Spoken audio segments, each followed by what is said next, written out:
দর্শক যাকে দেখছেন ইনি হচ্ছেন ডক্টর জায়েদুর রহমান বাংলাদেশের, যিনি কিনা ওখানকার যিনি প্রধানমন্ত্রী রয়েছেন তারেক রহমান তার উপদেষ্টা। তো উনি দিল্লি আসছিলেন, তো যেটা খবর দিল্লি এয়ারপোর্টে ওনাকে আটকে দেওয়া হয়, মানে এয়ারপোর্ট থেকে বের হতে দেওয়া হয়নি, ছাড়পত্র দেওয়া হচ্ছিল না, অনেকক্ষণ আটকে রাখা হয়। তো তারপরে যেটা খবর যে উনি পালিয়ে গেছেন, মানে পরে নাকি ওনাকে ছাড়পত্র দেওয়া হচ্ছিল, একটা সরকারি বৈঠকে আসছিলেন বলে, কিন্তু যেহেতু অনেকক্ষণ আটকে রাখা হয়েছিল সেই জন্যে নাকি উনি আর ছাড়পত্র পাওয়ার পরেও আর বের হননি এয়ারপোর্টে, কোথায় শ্রীলঙ্কা হয়ে নাকি আবার ফিরে চলে গেছেন বাংলাদেশে। কিন্তু ব্যাপারটা কি আমি একটু জানবো দর্শক, আমি অনলাইনে নেওয়ার চেষ্টা করছি ব্রিগেডিয়ার দেবাশিস দাস মহাশয়কে। হ্যাঁ, পেয়েছি অনলাইনে। ব্রিগেডিয়ার দাস, সকাল সকাল আপনাকে নিলাম, কারণ গতকাল থেকে খুব চর্চা হচ্ছে, বিশেষ করে বাংলাদেশে আমি দেখছি খুব চর্চা হচ্ছে মিডিয়াতে, যে আমাদের প্রধানমন্ত্রীর উপদেষ্টা তাকে ভারত ঢুকতে দিল না, এয়ারপোর্টে আটকে দিল, ভীষণ অপমান করা হয়েছে। আমি একটু জানতে চাই যে ব্যাপারটা কি, একজন উপদেষ্টা বলা হচ্ছে প্রধানমন্ত্রী, তাকে ঢুকতে দেওয়া হলো না, এয়ারপোর্টে আটকে রাখা, এবং তারপর কি হলো, কি খবর? ঠিক, আমি প্রথমে একটু বলে নিই হয়েছেটা কি, তারপরে বলবো যে কেন হয়েছে আমার যেটুকুনি অ্যানালিসিস। ইনি একজন মানে পেশায় চিকিৎসক, ডক্টর জাহেদুর রহমান, এবং ইনি মিডিয়া ইনফ্লুয়েন্সার, ইউটিউবার, সমস্ত চ্যানেলে বাংলাদেশের এনার ইন্টারভিউ আসে এবং এনার পলিটিক্যাল ওপিনিয়ন রাখেন ইনি। এবং এই মুহূর্তে ইনি বাংলাদেশের যিনি নতুন প্রধানমন্ত্রী হয়েছেন তার অ্যাডভাইজার, তার উপদেষ্টা, পলিসি আর স্ট্র্যাটেজিক অ্যাফেয়ার্স অত্যন্ত গুরুত্বপূর্ণ জায়গায় তিনি তার উপদেষ্টা হিসেবে আছেন।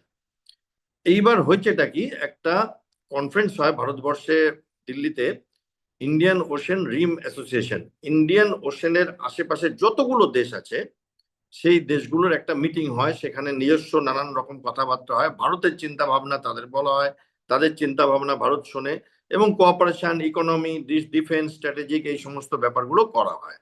এবং এই দেশগুলোর মধ্যে মানে আপনি একদিকে যদি দেখেন যে বাংলাদেশ আছে, ভারতবর্ষ তো আছেই, ওদিকে সিঙ্গাপুর, ফিলিপিন্স, মালয়েশিয়া, ওইদিকে ওমান, ইয়েমেন, তারপরে আপনার ইউএই, তারপরে আপনি নিচের দিকে চলে আসুন, মরিশাস, সেশেলস, তারপরে মালদ্বীপস, তারপরে ওইদিকে চলে যান আপনার মাদাগাস্কার। তো এই রকম করে কমপ্লিট পাকিস্তান বাদ দিয়ে বলতে পারেন মোটামুটি 20-25টা দেশের আর কি একটা জোট। সেইখানে এনার আসবার কথা ছিল বাংলাদেশের রিপ্রেজেন্টেটিভ হয়ে। এবার হয়েছেটা কি, যখন ইনি এসছেন তখন আমাদের যে কম্পিউটার থাকে, আমি যেটুকুনি জানি ইমিগ্রেশনে, সেখানে বিপ বিপ করে উঠেছে যে ইনি হচ্ছেন একজন যে ইন্ডিয়ার পক্ষে একটা রেড মানে লুক আউট আর কি, যে কিছু হয়তো ভারত বিরোধিতার জন্য নানান রকম থাকে এবং এর গ্রেড থাকে। যেমন আমেরিকাতে আপনি যদি ঢোকেন তো পার্সন অফ ইন্টারেস্ট বলে ওরা, সেখানে যাকে তাকে আটকে দিতে পারে আমেরিকা। পার্সন অফ ইন্টারেস্ট হলে ওরা দেখবে, ফাইল খুলে কথা বলবে, তারপরে যেতে দেবে। তো আমাদের বলে যে লুক আউট, হ্যাঁ এরকম। তো এইবার কি হচ্ছে যে সেইখানে ওনারা ওনাকে আটকে রাখেন জানবার জন্য, এবং তারপরে মনে হয় দুপক্ষেরই যখন কথাবার্তা চলে তারপরে ওনারা বুঝতে পারেন যে ইনি একটা দেশকে রিপ্রেজেন্ট করছেন, তখন বোধহয় হ্যাঁ বলেছেন, তাতে ওনার হাতে ঘা লেগেছে আমি যেটুকুনি বুঝতে পারি, এবং উনি ফেরত চলে যেতে চেয়েছেন, ভালো করেছেন, সেটা কোনো ব্যাপার না। বাট এটা কেন হলো? প্রথম কথা হচ্ছে, দেখুন আমি তো যখন চাকরি করতাম তো আমাদের কাছে না, মিলিটারি লোকেদের কাছে বা অফিসারদের কাছে পাসপোর্ট থাকতো অনেক রকমের। যেমন একটি পাসপোর্ট যেটাতে আমি আমার বউ বাচ্চার সাথে বেড়াতে যাই বিদেশে, সেটা সবার আছে, আপনার আছে, আমার আছে, সারা। আরেকটা থাকতো যখন ছোট র্যাঙ্কের অফিসার থাকে লোকেরা, হোয়াইট পাসপোর্ট, তার মানে আপনি কোনো অফিসের কাজে যাচ্ছেন, হোয়াইট পাসপোর্ট, ওটা আমাদের হোয়াইট পাসপোর্ট বলে। আরেকটা হয় যে রেড কালার পাসপোর্ট, যেটা আরেকটু বড় র্যাঙ্কে, উপরের র্যাঙ্কে পৌঁছে গেলে লোকে পায়, বা এমপি, কোনো প্রাইম মিনিস্টারের কাজে যাচ্ছে এরকম লোকেরা পায় ডিপ্লোম্যাটিক পাসপোর্ট। আমি যতটুকুনি জানি যে ইনি ডিপ্লোম্যাটিক পাসপোর্টে ট্রাভেল করছিলেন না, তাহলে তো এই ব্যাপারটা হতোই না। তো মানে ওটা তো রিসিভ করবার জন্য লোক দাঁড়িয়ে থাকতো, সেটা ভালো।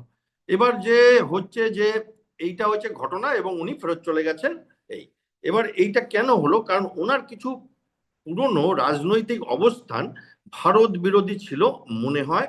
আমি ওনার অনেক মিডিয়া দেখেছি, অনেক ইউটিউব চ্যানেল দেখেছি, বিশেষ করে ইউনুসের সময়, এবং উনি ওনার একটা অ্যান্টি শেখ হাসিনা স্টান্স আছে, সেটা তো থাকতেই পারে।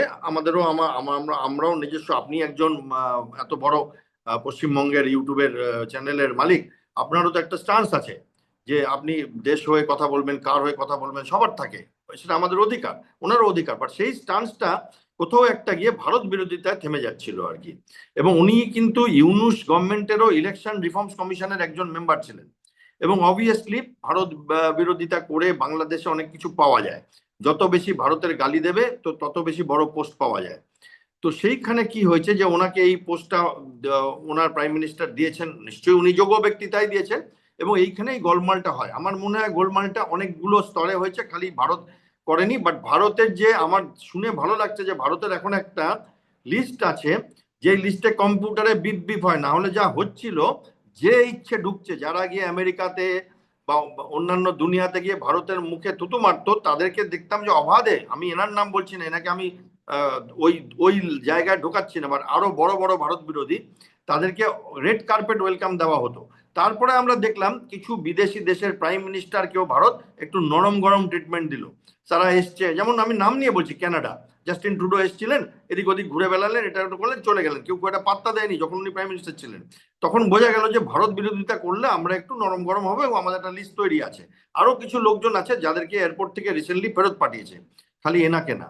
বাট এনাকে ফেরত পাঠায়নি, ইনি যখন ক্লিয়ার করেছেন যে উনি এইরকম হাই র্যাঙ্কিং পার্সোনালিটি, তখন হ্যাঁ বলেছে, বাট ওনার হাতে ঘা লেগেছে, লাগতেই পারে, চলে গেছে। এবার এইটাতে কি হলো, দেখুন আপনি একটা জিনিস দেখুন, বাংলাদেশ যখন নতুন সরকার এলো, ইউনূসের সময় তো ছেড়ে দিলাম, ইউনূসের সময় তো ভারত বিরোধিতা এমন তুঙ্গে পৌঁছে গিয়েছিল যে আমার ভয় হচ্ছিল যে ভারত কোনো মিলিটারি অ্যাকশন না নিয়ে নেয়নি, ভালো কথা।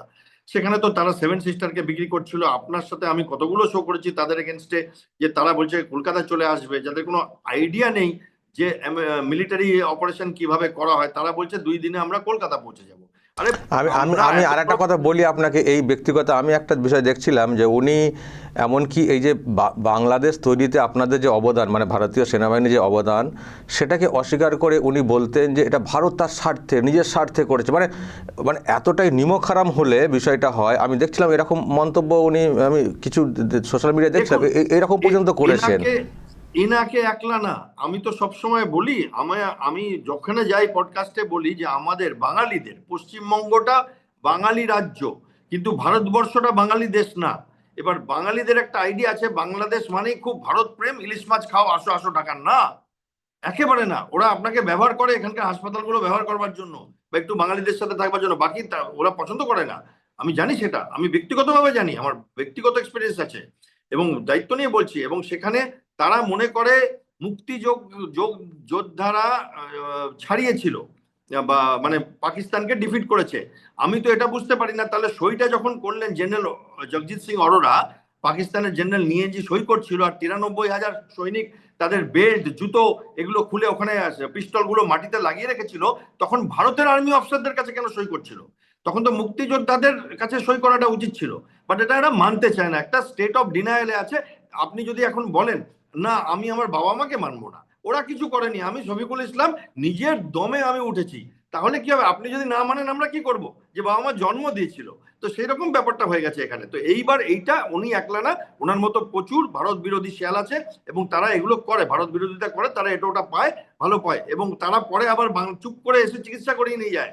ভারতে একটা কাজ করলে 4টে জিনিস কিনে নিয়ে যায়। আমি তাতে ইনভলভ ছিলাম এক সময়, এদের নিয়ে ঘোরাতাম, আমি মানে অফিসিয়ালি ডিউটি করেছি টপ র্যাঙ্কিং পিপলদের জন্য, যে এদের নিয়ে কোথায় কোথায় তারা যেতে চায়, কেউ বোলপুর যেতে চায়, কেউ শ্রীলেদারে জুতো কিনতে চায়, কেউ কিছু করতে চায়। তো কেন ওই সার্জিস আলম বড় বড় কথা বলতেন, তার বাবার চিকিৎসা তো ভারতে করে নিয়ে ফিরলেন। হ্যাঁ হ্যাঁ, আরেকজন আছেন, আমি নাম নিচ্ছি না এখন, বাংলাদেশের মানে ইউটিউবার কাম বড় ব্যক্তি, তার ছেলে এখানে পড়ে, একটা বড় দার্জিলিং এর একটা স্কুলে পড়ে। বাট এগুলো এটা চলে এদের, ওরা ওইটা করে। এবার কি হচ্ছে, তাহলে এটা কেন হলো? তার কারণ হচ্ছে ভারতে তার মানে একটা লিস্ট আছে। দ্বিতীয় কথা হচ্ছে, দেখুন যখন ইনি এলেন তারেক রহমান, তখন কিন্তু আমাদের এক্সটার্নাল অ্যাফেয়ার্স মিনিস্টার চলে গেছিলেন ওখানে, এবং মোদি বার্তা দিয়েছিলেন, খুব ভালো কথা, এবং উনিও একটা শুরুয়াতটা ঠিক করেছিলেন। তারপরে বেছে বেছে এরকম উপদেশটাকে সিলেক্ট করা, এবং যে ভারত বিরোধিতা করছে, এবং তাকে নেওয়া কি সত্যি যুক্তিযত কাজ? আমার মনে হয় না। না, আমরাও নেওয়া জানি নেওয়া নেওয়া যেমন তেমন, উনি পাঠালেন কি করে এটা তো ভাবতে হবে। নিয়েছেন আপনার আপনার হ্যাঁ, আপনার নিজেদের মধ্যে রাখুন, অন্য কোথাও পাঠাবেন। যিনি লাগাতার ভারত বিদ্বেষী কথা বলে যাচ্ছেন, তিনি আসবেন, পাঠাবেন, আর ভারত তাকে আপ্যায়ন করবে, এত আশা কিসের? এটাও তো ভাবতে হবে না তারেক রহমানকে, যে উনি কি বলেছেন উনি জানেন না? আর একদম আপনি যথার্থ। আপনি যে ওই কথাটা বলছেন, এটা আমার খুব ভালো লাগছে, যে তার মানে ভারতও কতটা নজরদারি রাখে, যে কারা কি বলছেন, তাদেরকে আমরা কিভাবে দেখবো, তার লিস্ট তৈরি করে রাখা, যে এয়ারপোর্টে নামতেই, মানে উনিও ভাবতে পারেননি আর কি, ভাবছেন সব ভুলে গেছেন আর কি ভারতের লোকেরা, কোনো সিস্টেম না, নেই, যে এই নামতেই যে এইখানে ধরা, আপনি এটা কম আপনার কথা না। হ্যাঁ, এইখানে আমি আপনার সাথে একটু দ্বিমত হচ্ছি। ভারত রাখতো না, এটা ভারতের একটা নতুন হবি। আমি দায়িত্ব নিয়ে বলছি, ভারত রাখতো না। আমাদের একজন প্রাইম মিনিস্টার ছিলেন গুজরাল বলে, খুব কম সময়ের জন্য প্রাইম মিনিস্টার ছিলেন, আইকে গুজরাল। তিনি একটি ডক্ট্রাইন বানিয়েছিলেন, গুজরাল ডক্ট্রাইন। তাতে হচ্ছে আমরা ছোট ছোট দেশগুলোকে যা ইচ্ছে দিয়ে যাব, তাদের থেকে কিছু নেব না। এই পলিসিটা ভারতের চলছিল, এবং এরা হরিণ লুট চলছিল, যে তারা গালাগালিও দিচ্ছে আর আমাদের থেকে নিচ্ছে। এইবার ভারত দেখছি একটু তার সহ্য শক্তির যে সীমানাটা, সেটা স্ট্রং করেছে, যে এর বাইরে টের বাই করলে আমরা কিন্তু যতটা পারি টাইট দেব, যেখানে পারবো। দেখুন, এই মুহূর্তে আমেরিকাকে টাইট দেওয়ার মতো ভারতের কাছে ক্ষমতা নেই, এটা তো মানতে হবে। আমাদের কাছে নেই, মিলিটারি শক্তিও নেই আর ইকোনমিক শক্তিও নেই, এটা মানে নিতে হবে আমাদের। কিন্তু যাদের আমরা দিতে পারবো, তারা যদি এইরকম অ্যাটিটিউড দেখায়, তাহলে ভারত, আমাদের ভাষায় এটাকে বলে মাসেল ফিক্সিং, আমরা একটু শক্তি, আমাদের পেশিটাকে একটু দেখাচ্ছি। এগুলো মেসেজ, ডিপ্লোম্যাটিক মেসেজ। এবার এটা ডিপ্লোম্যাটিক ইস্যু, একটা ছোট্ট ইস্যু, বাট এইটা একমাত্র ইস্যু না। আপনি দেখুন, বাংলাদেশ গত কয়েক মাসের মধ্যে পাকিস্তান, চায়না এবং তুর্কির সাথে হৃদ্যতা প্রচন্ড বাড়াচ্ছে। অবভিয়াসলি ভারতের তো ভ্রু কুচকে হবে, ভারত তো পছন্দ করবে না। আপনাদের তো গত 30-40 বছর ধরে পাকিস্তানের কোনো জাহাজ আসতো না। কোনো জাহাজ কোনো পণ্য নিয়ে আসলে সেটা আগে যেত শ্রীলঙ্কা বা সিঙ্গাপুর, সেখানে সেই জাহাজটা চেকিং হতো যে ভারতের জন্য বোম পাঠাচ্ছে না তো পাকিস্তান, কারণ একবার পাঠিয়েছিল, যেই জন্য উলফার জন্য পাঠিয়েছিল। তারপর থেকে এখন সেগুলো ডাইরেক্ট আসছে। এই মুহূর্তে পাকিস্তান এয়ারফোর্সের লোকেরা বাংলাদেশ এয়ারফোর্সকে ট্রেনিং দিচ্ছে। পৃথিবীতে আর ট্রেনিং নেওয়ার জায়গা নেই। আমি তো নিজের ট্রেনিং করেছি বাংলাদেশের অফিসারদের সাথে, তারা এখন সব বড় বড় জেনারেল বাংলাদেশে। আমাদের হয় ডিফেন্স সার্ভিস স্টাফ কলেজ বলে একটা জায়গা আছে, তো তারা ইচ্ছা করে আমাদের শত্রু দেশের লোকেদের ডেকে ডেকে ট্রেনিং দিচ্ছে, আর ভগবান জানে আর কি কি করছে এয়ারফোর্সের। চায়নার সাথে আপনি দেখছেন ইউনিস চলে গেল, বাট এনারও কিছু কমতি নেই। তুর্কির সাথে নতুন একটা বন্ধুত্ব, যেগুলো মানা হুয়া ভারতের বিরুদ্ধে, অফ সিঁদুরে ভারতের বিরুদ্ধে পাকিস্তানের সাথে যুদ্ধ হয়েছে, ডাইরেক্ট পাকিস্তানকে সাহায্য করেছে দুটো দেশ, তুর্কি আর আজারবাইজান। ভারত ছাড়ছে না, ভারত তুর্কির শত্রুদের ব্রহ্মস দিচ্ছে সস্তায়, এবং তাদের তুর্কি ত্রাহি ত্রাহি করছে যে ভারত কি করে করতে পারে। ইউনাইটেড নেশন গেছে তুর্কি, এবার বাংলাদেশ তাদের সাথে সুন্দর একটা সম্পর্ক বানাচ্ছে। তো এইখানে আমার মনে হয় ভারতের কূটনীতিক একটা যে অ্যাপ্রোচ ছিল, সেটা একটু বদল হয়েছে। ভারত তার যতটা শক্তি, ততটা শক্তি কি হয় জানেন তো, একটা হাতি শুয়ে আছে, নানান পশু পাখি এদিক ওদিক ঘুরে যাচ্ছে, হট করে হাতিটা যদি উঠে দাঁড়ায় না, তখন লোকে বলে আরে এত বড় হাতিটা, বুঝতে পারিনি তো আগে, তো শুয়েছিল। তো সেই রকম আর কি। তো এখন ভারত একটু নিজের শক্তিটাকে দেখাচ্ছে, যে ভারত দরকার হলে কি করে। আমি যেটুকুনি জানি, বাংলাদেশ নেপাল থেকে কিছু ইলেকট্রিসিটি কিন্তু এই সময়টা 40 মেগাওয়াট, আমি যেটুকুনি জানি। এবার ওটা কিভাবে যেত, ট্রান্সমিশন লাইনটা ভারতের, মানে নেপাল একটু ওদের সারপ্লাস হয়েছে ইলেকট্রিসিটি, ওটা বাংলাদেশকে বিক্রি করবে, বাংলাদেশ কিনবে, সস্তা ইলেকট্রিসিটি পাবে, নেপাল একটু প্রফিট করবে। ভারত বলেছে ঠিক আছে ব্যবহার করো, আমাদের তো লাইন আছে, আমাদেরটা দিয়ে ব্যবহার করো। রিসেন্টলি নাকি ভারত বলেছে না, আমাদের একটু ড্যামেজ ট্যামেজ হতে পারে, একটু দেখছি, চিন্তা করছি। এবার তিস্তা চুক্তিটাও সামনে আসবে, সেটার সময় একটা হবে। বাট আমার মনে হয় এই ব্যাপারটাতে মানে জল ঘোলা না করে বাংলাদেশের, মানে তারা তো মানবে না, এটা একটা অদ্ভুত ব্যাপার বাংলাদেশে। এখন জামাতের সুর বাজে, আর জামাত পাকিস্তানেও আছে, ভারতেও আছে, বাংলাদেশেও আছে। এবং পুরো ইলেকশনটা যে জিতেছে বাংলাদেশ, তার মধ্যে যে 70 জন প্লাস জামাতের মেম্বার আছে অপোজিশনে, তাদের আপনি যদি ম্যাপে লাগান, দেখবেন পুরো ওই পশ্চিমবঙ্গের বর্ডার ধরে ধরে ধরে শিলিগুড়ি করিডর, চিকেন নেক এরিয়াতে তারা সব জিতেছে প্রত্যেকটা এমএলএ। এইবার হচ্ছে যে ভারত রিসেন্টলি বিএসএফ এর ব্যাপারটা আপনারা দেখছেন, যে জমি পাওয়া যাচ্ছিল না, সেই জমি ঝট করে পাওয়া গেল। ভারত ফেন্সিং খুব পুরোদমে লাগাচ্ছে, এইগুলো ভারতের পছন্দ হচ্ছে না, এবং সেইখানে একটা ভারত বিরোধিতা করে এরা ভাবছে মানে পার পেয়ে যাবে না। বাংলাদেশের পছন্দ হচ্ছে না, বাংলাদেশের বাংলাদেশের পছন্দ হচ্ছে না, এবং তারা ভাবছে যে পার পেয়ে যাবে। যেমন আমাদের একজন অতি পরিচিত নেত্রী, তিনি বললেন, ভারতের কিছু সিক্রেট বলতে চাইলেন তিনি পাবলিককে, একজন ওসমান হাদি নিয়ে। তো এইগুলোতে কি হচ্ছে, যে বাংলাদেশ কে মনে হয় একটু চিন্তার মনন করবার দরকার যে এইটার জলটা শেষ কোথায় যাবে। যে সরকার আছে তারা কি ছেড়ে দেবে, তারা কি পিছিয়ে আসবে, না তারা আরো চাপটা বাড়াবে, এবং সেই চাপটা বাড়ালে কিরকম হবে। যেমন আমরা এই মুহূর্তে আমার মনে হয় আমাদের যে ভারত সরকার, আমার মনে হয় ব্যক্তিগত মতামত, তারা আমেরিকার পলিসিগুলো পছন্দ করছে না। বাট আমরা তো কিছু করতে পারছি না, আমরা তো শয়তানি করতে পারছি না, ইচ্ছা থাকলেও পারছি না। বাংলাদেশকেও এই প্র্যাকটিক্যাল বাস্তবটা মেনে নিতে হবে। না মেনে নিলে কি হবে, ভারতেরও কিছু ক্ষয়ক্ষতি হবে, কিন্তু বাংলাদেশের অবস্থা খুব সঙ্গীন হয়ে যাবে। ওনার মনে হয় এনাকে পাঠানো উচিত হয়নি, যখন ইনি ভারত বিদ্বেষিতার ধোঁয়া ধরে এই পোস্টগুলো পেয়েছেন, এবং বাংলাদেশের যে কোনো চ্যানেল খুললেই এনাকে দেখা যায়। আরো 3-4 জন আছে, আমি নাম নিচ্ছি না, তাদের একটাই কাজ সকাল থেকে উঠে 3-4টে ভারত বিরোধিতা করা। আর কিছু আছে যারা ব্যালেন্সড করে, একদম ব্যালেন্সড। হ্যাঁ, যে তারা মানে আমি যেহেতু বাংলাদেশ দেখি, পাকিস্তান দেখি, বুঝি এগুলো, চীন দেখি, তো মানে তারা ব্যালেন্সড করে, দুপক্ষেরই বলে, তাদের কথাটা আমি মানতে রাজি আছি। বাট এদের যে কথাটা যেটা আপনি বললেন, তো হুমায়ুন আহমেদের একটি বই আছে, সেই বইটাতে লেখা আছে, হুমায়ুন আহমেদ হচ্ছে বাংলাদেশের বিখ্যাত লেখক এবং ভীষণ পপুলার, আমার সব কটা বই আছে ওনার, এবং পশ্চিমবঙ্গেও ভীষণ পপুলার। এবার ওনার একটা জোনাকি জ্যোৎস্নার গল্প বলে বই আছে, তাতে উনি লিখেছেন, এই বইটাতে আমার একটাই আক্ষেপ রয়ে গেল, এটা মুক্তিযোদ্ধা নিয়ে লেখা, যে এই বইটাতে আমি ভারতীয় সেনাবাহিনীর অবদানটা লিখতে পারলাম না, কারণ যদি সেটা লিখতে শুরু করি তাহলে আরো 100 পাতা লিখতে হতো। ওই বইটা আমার কাছে আছে, এই লাইব্রেরিতে আছে, 100 পাতা লিখতে হতো বলেছেন, আর সেখানে এনারা বলছেন যে কিছু করেনি। তো বুঝতেই পারছেন কাদের পয়সায়, কাদের ইসেতে তাদের চলছে আর কি, তাদের ভারত বিরোধিতা।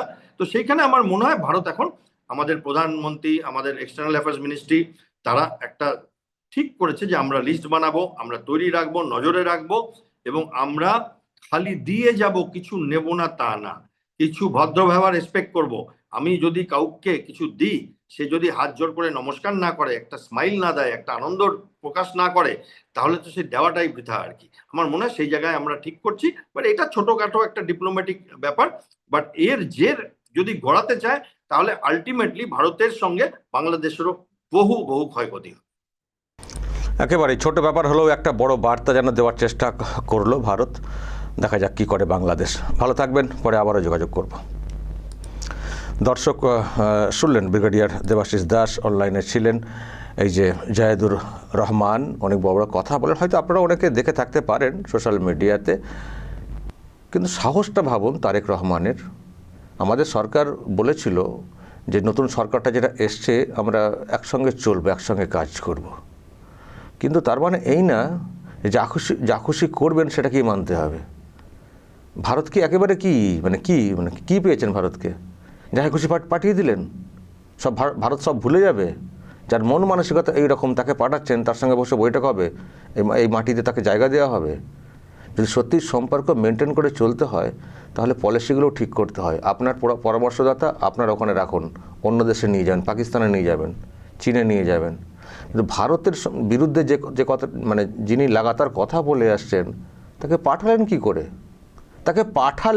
করে? এটাও তো ভাববার। ভারতটা তো আর না ঘন্টা না মন্দিরের, যে খুশি বাজি দিয়ে চলে যাবেন। যাই হোক, এয়ারপোর্টে আটকে রাখা হয়েছিল, উনি পালিয়েছেন নাকি পালাতে বাধ্য করা হয়েছে। যাই হোক, যা হয়েছে হয়েছে। দর্শক, আমি তো ব্যাখ্যাতে এলাম, ব্রিগেডিয়ার দেবাশিস দাস লম্বা একটা ব্যাখ্যা দিলেন, এবং ওটাও একটা মারাত্মক তথ্য যে পাক আর্মিদেরকে দিয়ে নাকি এখন ট্রেনিং চালানো হচ্ছে। তো যারা এতই পাক প্রীতি দেখাতে পারেন, তো ভারতের দিকে তারা কেনই বা তাকাতে চাইছেন, কেনই বা আসতে চাইছেন? পোষাচ্ছে না পাকিস্তানে গিয়ে? চলে যান পাকিস্তানের সব কিছু ব্যাপারে। ভারতের সাহায্য নেবেন, ভারতের করবেন, আবার ভারতকে বিঁধবেন, ভারতের বিরুদ্ধে ঘুঁটি সাজাবেন, আবার বলবেন কেন আমাদেরকে তাড়িয়ে দিল বা কেন এয়ারপোর্টে ওখানে ঢুকতে দিল না। দর্শক মতামত রাখবেন যা বলার, এবং নজর রাখবেন আরামবাগ টিভিতে।